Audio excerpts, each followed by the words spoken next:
Okay, let's begin to take a look at Ephesians chapter 3, verse 16. Here, Paul wrote that he was praying that God would grant to the Ephesian believers, according to the riches of his glory, to be strengthened with power through his Spirit in the inner man. Now this is the Apostle Paul praying for these people that they would have a subjective experience with the Spirit.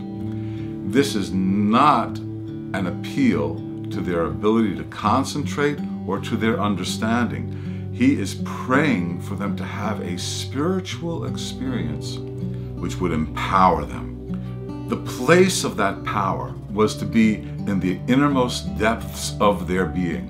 What's being written is in your inner man, but we would understand that as being the very core of their personality. So Paul here is praying for them. God, strengthen them in the depths of their soul. Strengthen them by your Spirit. This is a good guide for you to pray it for yourself, for you to pray it for the people that you love, for you to pray it for the congregation in which you participate, for you to pray it for those whom you are discipling. Pray this for them, that the Spirit of God would come upon the core of their being and strengthen them. And to what end? Verse 17, so that the Messiah may dwell in your hearts through faith, and that you, being rooted and grounded in love. And so, the first of Paul's objectives is that the Messiah would dwell in their hearts through faith. Now, to whom is he writing? Were these people unsaved? Were they not believers? They were believers, but he was praying for an enhancement of their experience. He was praying that the Spirit of God would come upon them so that they would have an enhanced, supernaturally enhanced faith for the purpose of communion with the Messiah Jesus. Why don't we stop for a moment and take some time and pray this prayer through for ourselves.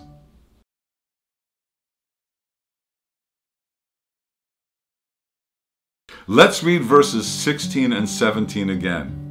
That God the Father would grant you, according to the riches of his glory, to be strengthened with power through his Spirit in the inner man, so that the Messiah may dwell in your hearts through faith, and that you, being rooted and grounded in love. Paul's desire for these people is that through the experience of the Messiah dwelling in their hearts through supernaturally enhanced faith, that they would be both rooted and grounded in love. Now, Paul here is mixing metaphors. I know that it's not good within the framework of our culture to mix metaphors, but he is. Within the framework of his culture, there was no problem. So the first of the metaphors has to do with an agricultural picture, that they would be rooted in the love of the Messiah Jesus. The second is that they would be grounded. That's actually an architectural metaphor. Right now, we're going to take a look at two other places where Paul mixed these metaphors. The first is in Colossians 2:7. Having been firmly rooted and now being built up in him and established in your faith. You see, right there, he uses the word rooted, which has to do with agriculture, and built up having to do with construction. Here in 1 Corinthians chapter 3, verse 9, we read, "For we are God's fellow workers, you are God's field, God's building." Paul is fond of this pattern of speaking of the believers being both rooted and grounded.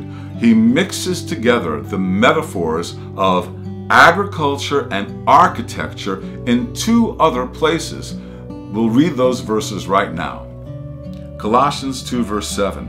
Having been firmly rooted and now being built up in him and established in your faith, just as you were instructed, and overflowing with gratitude. And in 1 Corinthians chapter 3, verse 9, for we are God's fellow workers. You are God's field, God's building. Now in Ephesians 3:17, Paul prayed that as a result of the Messiah's indwelling, that the believers would be rooted in and founded upon Jesus' love. Now, to what do these metaphors point?